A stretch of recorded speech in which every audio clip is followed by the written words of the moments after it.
ओम शांति। आज है 6 नवंबर 2025 की साकार मुरली है। बाबा बोले, मीठे बच्चे, तुम अभी बिल्कुल षटपंथ अर्थात किनारे पर खड़े हो। तुम्हें अब इस पार से उस पार जाना है, घर जाने की तैयारी करनी है। आज का प्रश्न है, कौन सी एक बात याद रखो तो अवस्था अचल अडोल बन जाएगी। उत्तर है, पास्ट इज पास्ट। बीती का चिंतन नहीं करना है, आगे बढ़ते जाना है। सदा एक की तरफ देखते रहो तो अवस्था अचल अडोल हो जाएगी।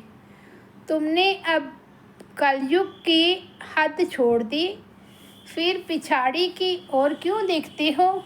उसमें बुद्धि जरा भी न जाए, यही है सूक्ष्म पढ़ाई। ओम शांति। दिन बदलते जाते हैं, टाइम पास होता जाता है। विचार करो, सतयुग से लेकर टाइम पास होते होते अभी आकर कलयुग के भी किनारे पर खड़े हैं। यह सतयुग, त्रेता, द्वापर, कलयुग का चक्र भी जैसे कि मॉडल है। सृष्टि तो बड़ी लंबी चौड़ी है, उसके मॉडल रूप को बच्चों ने जान लिया है। आगे यह पता नहीं था कि अब कलयुग पूरा होता है, अब मालूम पड़ा है। तुम बच्चों को भी बुद्धि से सतयुग से लेकर चक्कर लगाए कलयुग के अंत में किनारे पर आकर ठहरना चाहिए। समझना चाहिए, टिक टिक होती रहती है, ड्रामा फिरता रहता है। बाकी क्या हिसाब रहा होगा, जरा सा रहा होगा। आगे पता नहीं था, अभी बाप ने समझाया है। बाकी कोना आकर रहा है इस दुनिया से उस दुनिया में जाने का। अभी बाकी थोड़ा समय है, यह ज्ञान भी अभी मिला है। हम सतयुग से लेकर चक्कर लगाते लगाते अब कलयुग अंत में आकर पहुँचे हैं। अब फिर वापस जाना है। आने का और निकलने का गेट होता है ना, यह भी ऐसे है। बच्चों को समझाना चाहिए, बाकी थोड़ा किनारा है। यह पुरुषोत्तम संगम युग है ना, अभी हम किनारे पर हैं। बहुत थोड़ा समय है। अब इस पुरानी दुनिया से ममता निकालना है, अब तो नई दुनिया में जाना है। समझानी तो बड़ी सहज मिलती है, यह बुद्धि में रखना चाहिए। चक्कर बुद्धि में फिरना चाहिए। अभी तुम कलयुग में नहीं हो, तुमने इस हद को छोड़ दिया है, फिर उस तरफ वालों को याद क्यों करना चाहिए, जबकि छोड़ दिया है पुरानी दुनिया को। हम पुरुषोत्तम संगम युग पर हैं, फिर पिछाड़ी में देखें भी क्यों। बुद्धि योग विकारी दुनिया से क्यों लगाएं, यह बड़ी सूक्ष्म बातें हैं। बाबा जानते हैं, कोई कोई तो रुपए से एक आना भी समझते नहीं है, सुना और भूल जाते हैं। तुमको पिछाड़ी तरफ नहीं देखना है, बुद्धि से काम लेना है ना। हम पार निकल गए, फिर पिछाड़ी में देखें ही क्यों। Past is past. बाप कहते हैं, कितनी महीन बातें समझाते हैं, फिर भी बच्चों का कांध पिछाड़ी में क्यों लटका रहता है, कलयुग तरफ लटका हुआ है। बाप कहते हैं, कांध इस तरफ कर दो। वह पुरानी दुनिया तुम्हारे काम की चीज़ नहीं है। बाबा पुरानी दुनिया से वैराग्य दिलाते हैं, नई दुनिया सामने खड़ी है। पुरानी दुनिया से वैराग्य, विचार करो, ऐसी हमारी अवस्था है। बाप कहते हैं, पास्ट इज पास्ट। बीती बात को चितवो नहीं, पुरानी दुनिया में कोई आश नहीं रखो। अब तो एक ही ऊंच आश रखनी है, हम चले सुखधाम। बुद्धि में सुखधाम ही याद रहना चाहिए, पिछाड़ी में क्यों फिरना चाहिए। परंतु बहुतों की पीठ मुड़ जाती है। तुम अभी हो पुरुषोत्तम संगम युग पर, पुरानी दुनिया से किनारा कर लिया है। ये समझ की बात है ना, कहाँ ठहरना नहीं है, कहाँ देखना नहीं है। बीती को याद नहीं करना है। बाप कहते हैं आगे बढ़ते जाओ, पिछाड़ी को नहीं देखो, एक तरफ ही देखते रहो, तब ही अचल स्थिर अडोल अवस्था रह सकती है। उस तरफ देखते रहेंगे तो पुरानी दुनिया के मित्र संबंधी आदि याद पड़ते रहेंगे। नंबरवार तो है ना, आज देखो तो बहुत अच्छा चल रहा है, कल गिरा तो दिल एकदम हट जाती है। ऐसी ग्रहचारी बैठ जाती है जो मुरली सुनने पर भी दिल नहीं होती। विचार करो, ऐसा होता है ना। बाप कहते हैं तुम अभी संगम पर खड़े हो तो रुख आगे रखना चाहिए। आगे है नई दुनिया, तब ही खुशी होगी। अब बाकी षटपंथ बहुत समीप किनारे पर है। कहती है ना, अभी तो अपने देश के झाड़ देखने में आते हैं, आवाज़ करो तो झट वे सुनेंगे। षटपंथ अर्थात बिल्कुल सामने हैं। तुम याद करते हो और देवताएं आ जाती हैं। आगे थोड़े ही आते थे। सूक्ष्म वतन में ससुर घर वाले आते हैं क्या? अब तो पियर घर और ससुर घर वाले जाकर मिलते हैं। फिर भी बच्चे चलते चलते भूल जाते हैं, बुद्धि योग पिछाड़ी में हट जाता है। बाप कहते हैं तुम सबका ये अंतिम जन्म है, तुम्हें पीछे नहीं हटना है, अब पार होना है, इस तरफ से उस तरफ जाना है। मौत भी नज़दीक होता जाता है, बाकी सिर्फ कदम भरना है। नाव किनारे आती है तो उस तरफ कदम उठाना पड़ता है ना। तुम बच्चों को खड़ा होना है किनारे पर। तुम्हारी बुद्धि में है आत्माएं जाती है अपने स्वीट होम। यह याद रहने से भी खुशी तुमको अचल अडोल बना देगी। यही विचार सागर मंथन करते रहना है। ये है बुद्धि की बात। हम आत्मा जा रही हैं, अब बाकी नज़दीक षटपंथ पर है, बाकी थोड़ा समय है। इसको ही याद की यात्रा कहा जाता है। यह भी भूल जाते हैं, चार्ट लिखना भी भूल जाते हैं। अपने दिल पर हाथ रख कर देखो, बाबा जो कहते हैं कि अपने को ऐसे समझो हम नज़दीक षटपंथ पर खड़े हैं, ऐसी अवस्था हमारी है। बुद्धि में एक बाबा ही याद हो। बाबा याद की यात्रा भिन्न भिन्न प्रकार से सिखलाते रहते हैं। इस याद की यात्रा में ही मस्त रहना है। बस अब हमको जाना है, यहाँ है सब झूठे संबंध, सच्चा सतयुग का संबंध है। अपने को देखो, हम कहाँ खड़े हैं। सतयुग से लेकर बुद्धि में ये चक्कर याद करो। तुम सवदर्शन चक्करधारी हो ना। सतयुग से लेकर चक्कर लगाए आकर किनारे पर खड़े हुए हो। षटपंथ हुआ ना। कई तो अपना टाइम बहुत व्यर्थ गवाते रहते हैं, 5-10 मिनट भी मुश्किल याद में रहते होंगे। सवदर्शन चक्करधारी तो सारा दिन बनना चाहिए, ऐसे तो है नहीं। बाबा भिन्न भिन्न तरीके से समझाते हैं। आत्मा की ही बात है। तुम्हारी बुद्धि में चक्कर फिरता रहता है। बुद्धि में ये याद क्यों नहीं रहनी चाहिए? अभी हम किनारे पर खड़े हैं, ये किनारा बुद्धि में क्यों नहीं याद रहता है? जबकि जानते हो हम पुरुषोत्तम बन रहे हैं, तो जाकर किनारे पर खड़े रहो, जो मुआफिक चलते ही रहो। क्यों नहीं ये प्रैक्टिस करते हो? क्यों नहीं चक्कर बुद्धि में आता है? यह सवदर्शन चक्कर है ना। बाबा शुरू से लेकर सारा चक्कर समझाते रहते हैं। तुम्हारी बुद्धि सारा चक्कर लगाए आकर किनारे पर खड़ी रहनी चाहिए, और कोई भी बाहर का वातावरण झंझट न रहे। दिन प्रतिदिन तुम बच्चों को साइलेंस में ही जाना है, टाइम वेस्ट नहीं गवाना है। पुरानी दुनिया को छोड़ नए संबंध से अपना बुद्धि का योग लगाओ।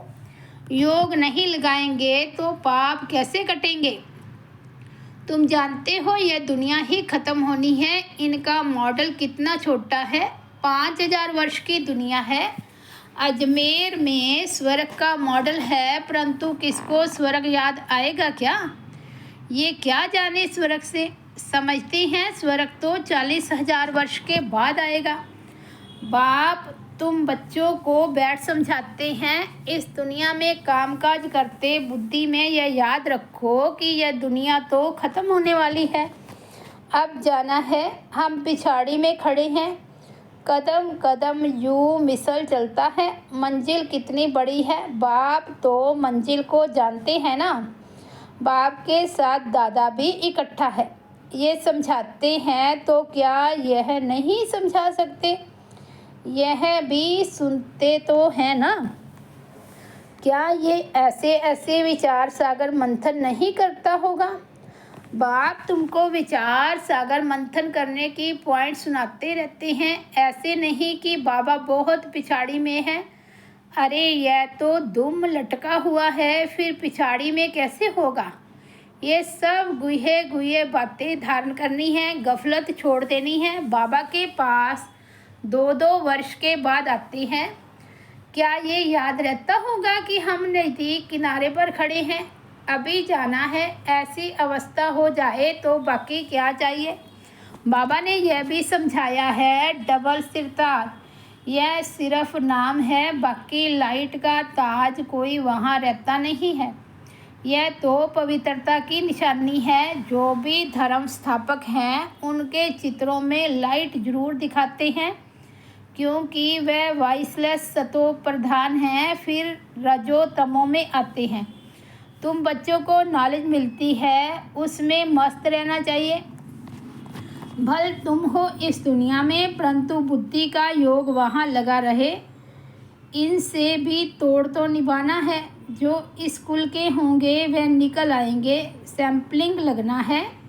आदि सनातन देवी देवता धर्म वाले जो होंगे वह जरूर आगे पीछे आएंगे। पिछाड़ी में आने वाले भी आगे वालों से तीखे जाएंगे। यह पिछाड़ी तक होता रहेगा, वह पुरानों से तीखे कदम बढ़ाएंगे। सारा इम्तिहान है याद की यात्रा का। भल देरी से आए हैं, याद की यात्रा में लग जाए और सब धंधा धोरी छोड़ इस यात्रा में बैठ जाएं। भोजन तो खाना ही है। अच्छी रीति याद में रहें तो इस खुशी जैसी खुराक नहीं, यही तात लगी रहेगी। अभी हम जाते हैं। 21 जन्मों का राज्य भाग्य मिलता है। लॉटरी मिलने वाले को खुशी का पारा चढ़ जाता है ना। तुमको बहुत मेहनत करनी है। इसको ही अंतिम अमूल्य जीवन कहा जाता है। याद की यात्रा में बहुत मज़ा है। हनुमान भी पुरुषार्थ करते करते स्थैर्य बनाना। भंबोर को आग लगी, रावण का राज्य जल गया, यह एक कहानी बना दी है। बाप यथार्थ बात बैठ समझाते हैं। रावण राज्य खलास हो जाएगा। स्थैर्य बुद्धि इसको कहा जाता है। बस अब छठ पंथ पर हैं, हम जा रहे हैं। इस याद में रहने का पुरुषार्थ करो, तब खुशी का पारा चढ़ेगा। आयु भी योग बल से बढ़ती है। तुम अभी दैवी गुण धारण करते हो, फिर वह आधा कल्प चलती है। इस एक जन्म में तुम इतना पुरुषार्थ करते हो, जो तुम जाकर यह लक्ष्मी नारायण बनते हो, तो कितना पुरुषार्थ करना चाहिए। इसमें गफलत व टाइम वेस्ट नहीं करना चाहिए। जो करेगा सो पाएगा। बाप शिक्षा देते रहते हैं। तुम समझते हो कल्प कल्प हम विश्व के मालिक बनते हैं। इतने थोड़े टाइम में कमाल कर देते हैं, सारी दुनिया को चेंज कर देते हैं। बाप के लिए कोई बड़ी बात नहीं। कल्प कल्प करते हैं। बाप समझाते हैं, चलते फिरते खाते पीते अपना बुद्धि योग बाप से लगाओ। यह गुप्त बात बाप ही बच्चों को बैठ समझाते हैं। अपनी अवस्था को अच्छी रीति जमाते रहो, नहीं तो ऊंच पद नहीं पाएंगे। तुम बच्चे नंबरवार पुरुषार्थ अनुसार मेहनत करते हो, समझते हो अभी तो हम किनारे पर खड़े हैं, फिर पिछाड़ी में हम क्यों देखें। आगे कदम बढ़ते रहते हैं। इसमें अंतर्मुखता बहुत चाहिए, इसलिए कछुए का भी मिसाल है। यह मिसाल आधी सब तुम्हारे लिए हैं। सन्यासी तो है ही हठ योगी, वह तो राजयोग सिखला ना सके। वो लोग सुनते ही हैं तो समझते हैं यह लोग हमारी इंसल्ट करते हैं, इसलिए यह भी युक्ति से लिखना है। बाप बगैर राजयोग कोई सिखला ना सके। डायरेक्ट बोला जाता है तो ख्याल न हो, युक्ति से चलना होता है ना।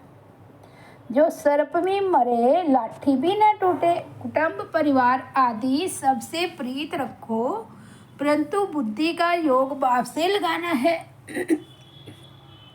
तुम जानते हो हम अभी एक की मत पर हैं, यह है देवता बनने की मत। इसको ही अद्वैत मत कहा जाता है। बच्चों को देवता बनना है। कितना बार तुम बने हो? अनेक बार। अभी तुम संगम युग पर खड़े हो। यह अंतिम जन्म है, अब तो जाना है। पिछाड़ी में क्या देखना है? देखते हुए फिर भी अपनी अडोलता में तुम खड़े रहो। मंजिल को भूलना नहीं है। तुम हो महावीर, तुम ही महावीर हो जो माया पर जीत पाते हो। अभी तुम समझते हो हार और जीत का यह चक्कर फिरता रहता है। कितना वंडरफुल ज्ञान है बाबा का। ये पता था क्या कि अपने को बिंदी समझना है? इतनी छोटी सी बिंदी में सारा पहाड़ नूंदा हुआ है जो चक्कर फिरता रहता है। बहुत वंडरफुल है। वंडर कह छोड़ना ही पड़ता है। अच्छा, मीठे मीठे सिकिलते बच्चों प्रति माता पिता बाप दादा का याद प्यार और गुड मॉर्निंग। रूहानी बाप की रूहानी बच्चों को नमस्ते। हम रूहानी बच्चों की रूहानी बाप दादा को याद प्यार, गुड मॉर्निंग और नमस्ते। धारणा के लिए मुख्य सार फर्स्ट पॉइंट है, पीछे मुड़कर नहीं देखना है। किसी भी बात में ठहर नहीं जाना है। एक बाप की तरफ देखते हुए अपनी अवस्था एक रस रखनी है। दूसरा, बुद्धि में याद रखना है कि अभी हम किनारे पर खड़े हैं।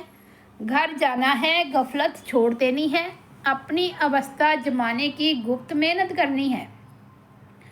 आज का सतगुरु बाबा का वरदान है, सर्व के दिल का प्यार प्राप्त करने वाले न्यारे प्यारे निसंकल्प भव।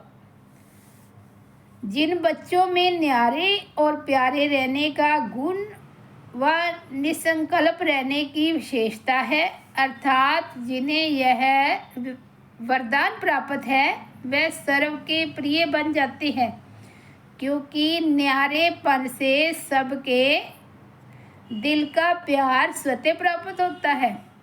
वे अपनी शक्तिशाली निसंकल्प स्थिति व श्रेष्ठ कर्म द्वारा अनेकों की सेवा के निमित्त बनते हैं। इसलिए स्वयं भी संतुष्ट रहते और दूसरों का भी कल्याण करते हैं। उन्हें हर कार्य में सफलता स्वतः प्राप्त होती है।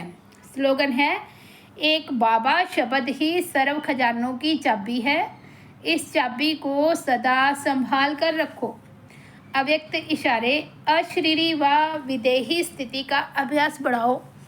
1 सेकंड में चोले से अलग तभी हो सकेंगे जब किसी भी संस्कारों की टाइटनेस नहीं होगी। जैसे कोई भी चीज़ अगर चिपकी हुई होती है तो उसको खोलना मुश्किल होता है। हल्के होने से सहज ही अलग हो जाते हैं।